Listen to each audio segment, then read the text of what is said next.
मैं एक काम करता हूँ कि ना टेस्ट बिल्कुल लास्ट में दूंगा। तो but this is the perfect recipe for disaster. तो जेई मेन के एग्जाम के अंदर, जेई एडवांस के एग्जाम के अंदर अगर निपटना है, बिल्कुल बेटा आप ऐसा कर सकते हो कि पहले आप पढ़ाई कर लो, फिर आप टेस्ट दे लो और आपके नंबर लगातार कम होते चले जाएंगे और एक्चुअल एग्जाम में आपने क्षमताओं के हिसाब से, पढ़ाई के हिसाब से नंबर नहीं ला पाओगे। जब भी हम कोई 50 सवाल घर पर आलती पालती मारकर जब सॉल्व करते हैं तो 50 में से 40 सवाल सही जाते हैं। वही 50 सवाल जब हम टेस्ट के अंदर देते हैं तो हो सकता है कि हमसे सिर्फ और सिर्फ 30 सवाल ही सही हो। तो जो एक्चुअल प्रिपरेशन का जो लेवल है वो सिर्फ प्रैक्टिस नहीं बताती, प्रैक्टिस ऑफ कोर्स काफी कुछ बताती है, पहली बार में ही कैलकुलेशन सही कैसे करनी है। कल एक बच्चे का कॉल आया, उस कॉल के अंदर बच्चे ने मुझे ऐसा कहा कि सर जी 2027 के लिए मैं प्रिपरेशन करने वाला हूँ, उसमें मैंने ये सोच रखा है कि मैं एक काम करता हूँ कि पहले मैं सिलेबस निपटाता हूँ और सिलेबस निपटाने के बाद मैं टेस्ट देना स्टार्ट करूंगा। ऑब्वियस बात है कि एज ए टीचर मुझे ये वाली बात पसंद नहीं आई।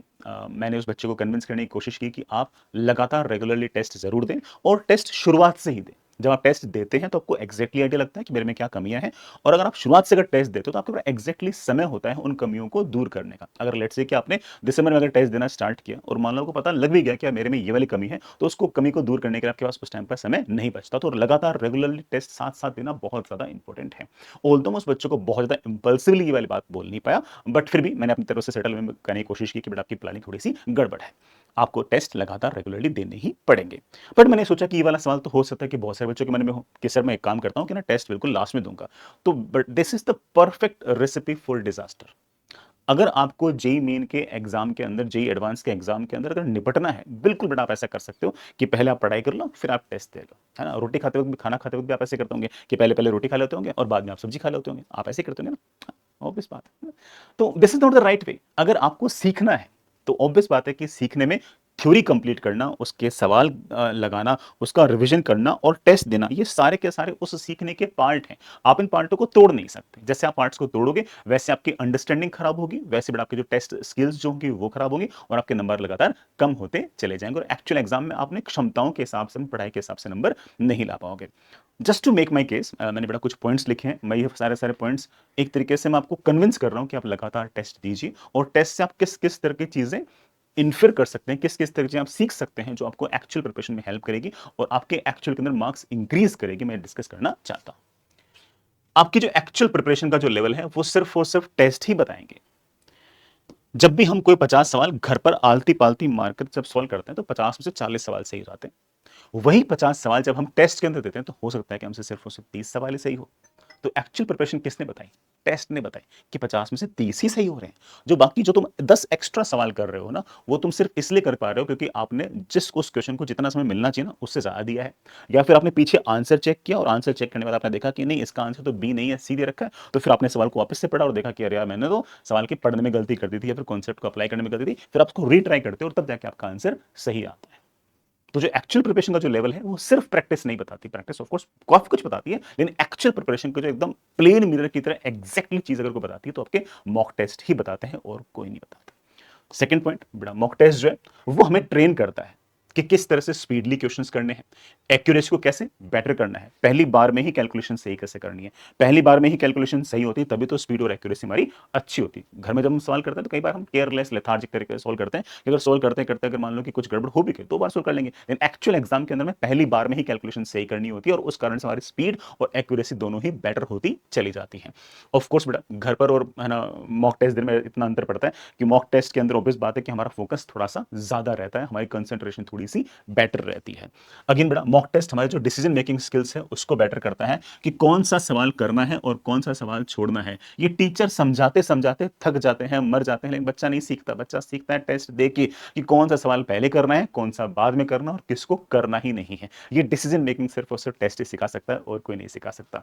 सबसे इंपॉर्टेंट चीज बेटा ऑफ कोर्स टेस्ट के अंदर टाइम कैसे मैनेज करें, सारा खेल इसी का ही है। घर पर प्रैक्टिस करने में और मॉक टेस्ट देने के अंदर जो मेन अंतर है ऑफ कोर्स बेटा किस चीज का है, टाइम मैनेजमेंट का ही तो है। उस टाइम मैनेजमेंट के अंदर कौन से सेक्शन से स्टार्ट करना है। अगर मैं जेई मेन की अगर बात करूं तो ठीक है ना, ये फिजिक्स से स्टार्ट करना है, केमिस्ट्री से स्टार्ट करना है, मैथ्स से स्टार्ट करना है। फिजिक्स में अगर स्टार्ट करना है तो सिंगल चॉइस क्वेश्चन से स्टार्ट करना है, फिर इंटीजर से स्टार्ट करना है। या फिर पहले फिजिक्स के एससीक्यू, फिर केमिस्ट्री के एससीक्यू, फिर मैथ्स के एससीक्यू, फिर फिजिक्स के इंटीजर, फिर केमिस्ट्री के इंटीजर, मैथ्स के इंटीजर ऐसे करने हैं, या फिर पहले फिजिक्स के एससीक्यू और उसके इंटीजर, फिर केमिस्ट्री के एससीक्यू और उसके इंटीजर कैसे करने हैं। ये सारी की सारी चीजें ऑफ कोर्स टेस्ट देने से ही आइडिया लगता है, और जब एन नंबर ऑफ टेस्ट दे रहे तो आइडिया लगता है कि यार इस तरीके से टेस्ट देने से या फिर इस सीक्वेंस को फॉलो करने से मेरे नंबर बेटर आए हैं और ये मेरे लिए स्वीट स्पॉट है। और ये स्वीट स्पॉट टीचर के बताने से नहीं आएगा, हर बच्चे का स्वीट स्पॉट अलग अलग हो सकता है, हर बच्चे का पेपर को अटेम्प्ट करने का जो सीक्वेंस है वो अलग अलग हो सकता है, और उस बच्चे को फाइंड आउट करना है। और फाइंड आउट कब होगा, जब वो शुरुआत से टेस्ट देगा, तब जाकर फाइंड आउट कर पाएगा कि this sequence is working fine for me, और जो सीक्वेंस आपके लिए बहुत ही अच्छा काम कर रहा है वो शायद दूसरे बच्चे के लिए अच्छे से काम ना करे। ठीक है, कौन से सवाल को बेटा कब स्किप करना है ये ऑफ कोर्स हमें टेस्ट ही बताएगा। ठीक है, ऑब्वियस बात है बेटा। ठीक है, पर क्वेश्चन कितना टाइम देना है ये घर पर प्रैक्टिस तो बता नहीं सकती, घर पर तो हम आलती पालती मार के सवाल कर रहे हैं, एक सिंपल से एससीक्यू के अंदर खूब सारा टाइम बता रहे हैं, लेकिन पेपर के अंदर बड़ा ऑब्वियस बात है कि हमें हमें पर क्वेश्चन कितना समय देना है वो सिर्फ और सिर्फ पेपर ही सिखाएगा। हम किसी क्वेश्चन को 10 मिनट नहीं दे सकते जेईई के सवाल के अंदर, घर पर दे सकते हैं, टेस्ट में नहीं दे सकते। तो कितना टाइम देना है पर क्वेश्चन कौन सिखाएगा, टीचर नहीं सिखाएंगे, पेरेंट्स नहीं सिखाएंगे, दोस्त नहीं सिखाएंगे, सिर्फ और सिर्फ मॉक टेस्ट ही सिखाएंगे। कब गैस करना है और कब सवाल को लीव करना है ये ऑफ कोर्स बड़ा टेस्ट सिखाएगा। आपने दो ऑप्शन ओमिट कर दी और फिर आप तुक्का मार सकते हो क्या, ऑफ कोर्स तुक्का मार सकते हो, लेकिन ऐसे तुक्का मार सकते हो ये वाली चीज कब समझ में आएगी, जब बच्चा एन नंबर ऑफ टेस्ट देगा और उसके अंदर कोई 10वें सवाल के अंदर वो ऑप्शंस ओमिट करके उसके बाद वो तुक्का मार के देगा कि हाँ मैंने 10 बार ये वाला काम किया और मेरे को ना इतना फायदा हुआ, इतना नुकसान हुआ। जब उसको इवेलुएट कर पाएगा तब उसको समझ में आएगा कब तुक्का मारना है, कब मेरे को सवाल को लीव करना है। तुक्का बड़ा ऑफ कोर्स कोई ना कोई ऑप्शन ओमिट करने के बाद ही, लेकिन ये सारी स्किल्स कब आएंगी, टेस्ट देने से आएंगी, बातों से नहीं आएंगी।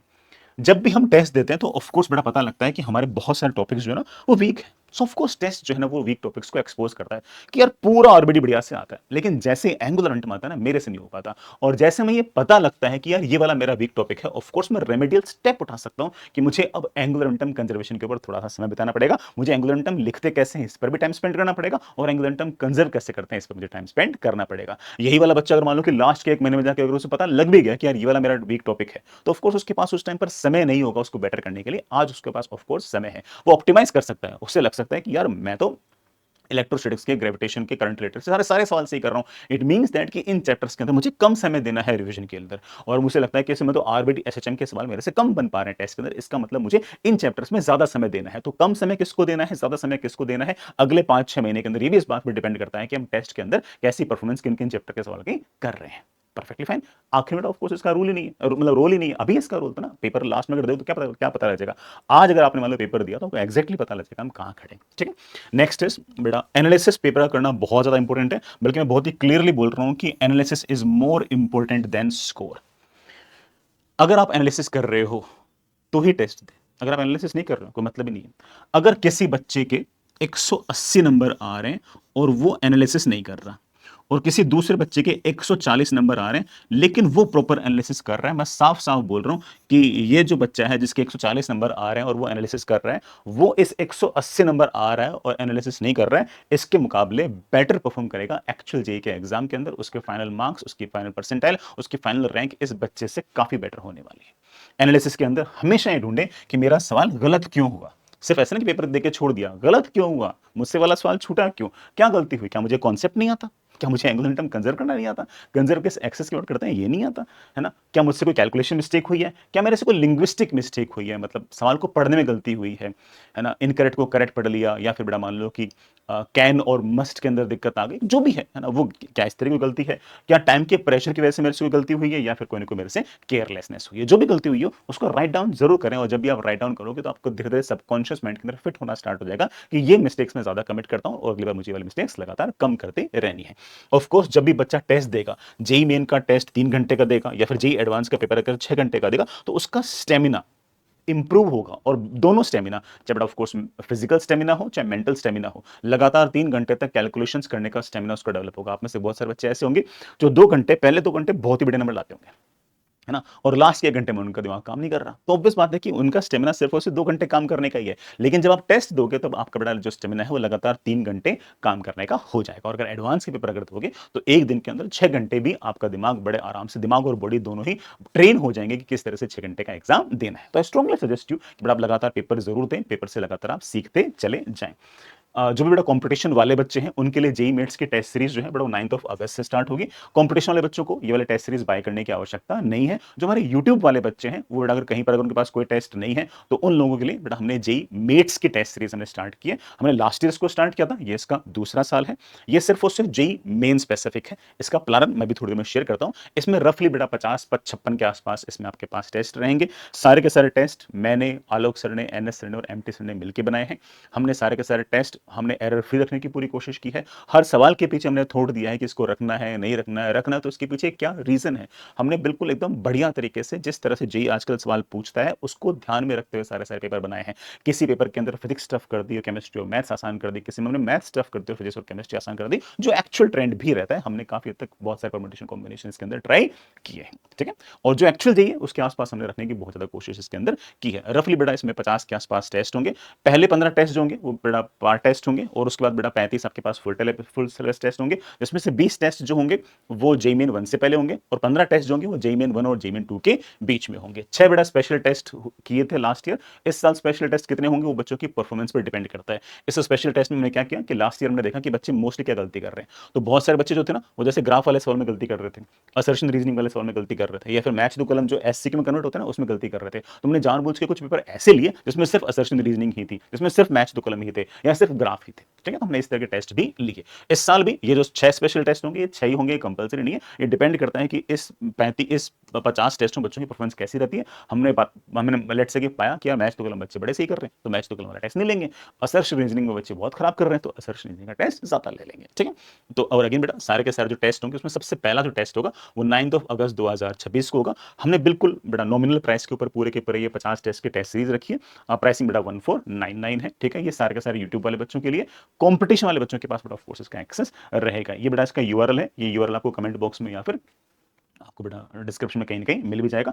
फिर भी कोई बात हो तो 4x8 4x021 पे आप कॉल भी कर सकते हो। ये इसका प्लानर है बेटा। ऑफ कोर्स पहले जो 15 टेस्ट ना उसके प्लानर में रफली ऐसा है कि पहले पार्ट टेस्ट में 3 चैप्टर होंगे। अगले पार्ट टेस्ट में क्या होगा कि वो 3 चैप्टर तो होंगे होंगे 3 चैप्टर और ऐड कर देंगे। फिर अगले पार्ट टेस्ट में क्या होगा कि वो 6 चैप्टर तो होंगे होंगे 3 चैप्टर और ऐड कर देंगे। लेकिन लेट्स से कि इसमें 9 चैप्टर अगर होंगे तो जो पहले वाले जो 6 चैप्टर होंगे ना उनका वेटेज कम होगा और जो नए 3 चैप्टर जोड़े होंगे ना उसका वेटेज ज्यादा होगा। बस समझ ना। अब इसमें 3 चैप्टर और जोड़ देंगे, 12 चैप्टर हो जाएंगे फोर्थ के अंदर। तो जो पहले 9 चैप्टर होंगे ना उनका वेटेज कम होगा और जो नए 3 चैप्टर जोड़े गए उनका वेटेज ऑफ कोर्स ज्यादा होगा। ऐसे करते करते बेटा हमने 9 के आसपास थोड़ा अपने इस तरह से 3 चैप्टर ऐसे ऐड करते करते पूरा सिलेबस किया, ठीक है। तो पार्ट टेस्ट में ऐसा नहीं कि सिर्फ 3 चैप्टर ही, जो पुराने वाले चैप्टर ना वो तो रहेंगे और नए चैप्टर उसमें इंक्लूड होते जाएंगे, जिससे क्या होगा कि बच्चा पुराने वाले चैप्टर के टच में भी रहेगा। और जो नया चैप्टर ऐड कर रहे हैं बट ऑफ कोर्स ना उसके सवाल अब तक तो नहीं पूछे ना, इसलिए उनका वेटेज ज्यादा होना चाहिए। तो इसलिए नए चैप्टर जोड़ेंगे उनका वेटेज थोड़ा ज्यादा होगा। पहले वाले चैप्टर पर छोड़ नहीं रहे जिससे बच्चे का उनके साथ टच लगातार बना रहे।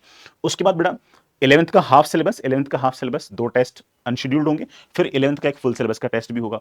इसी तरह से बेटा 12th का हाफ 2 अनशेड्यूल्ड टेस्ट होंगे और 12th का फुल सिलेबस का एक टेस्ट और होगा। फिर उसके बाद बेटा 1 नवंबर से आपके फुल सिलेबस टेस्ट जो होते हैं ना, प्रॉपर फुल सिलेबस टेस्ट, वो आपके धीरे धीरे होना स्टार्ट हो जाएंगे, ठीक है। मेरे ख्याल से आपको बात में पूरी की पूरी इस तरह से आ गई होगी। ये बड़ा प्लानर भी आपको ना इसी वीडियो के डिस्क्रिप्शन वगैरह में आपको मिल जाएगा, ठीक है। इसी वीडियो के डिस्क्रिप्शन में कहीं ना कहीं बड़ा आपका प्लानर आपको मिल जाएगा। तो ये आप अगर टेस्ट सीरीज अगर बाय करना चाहो बेटा टेस्ट सीरीज को बाय कर सकते हो। कॉम्पिटिशन वाले जो बच्चे हैं बेटा उनके पास टेस्ट सीरीज पहले से ही है, उनको बाय करने की कोई आवश्यकता नहीं है। बाहर के बच्चों के लिए बड़ा नॉमिनल से प्राइसेस हैं और आप कहीं भी हो बड़ा टेस्ट जरूर दें और टेस्ट बिल्कुल रिलेवेंट होने चाहिए बेटा। जिस तरह से जेई पूछती है बिल्कुल एक्जैक्टली वैसे होने चाहिए। बहुत ऐसे एक्सॉर्बिडेंटली टफ भी नहीं होने चाहिए, एक्सट्रीम इजी भी नहीं होने चाहिए, ठीक है। मेरी तरफ से इतनी बात थी। फिर भी आपके मन में कोई शंका हो कोई बात हो तो बड़ा कमेंट बॉक्स में लिखना, मैं मेरी टीम आपको रिप्लाई करने की कोशिश करेगी। All the best, bye.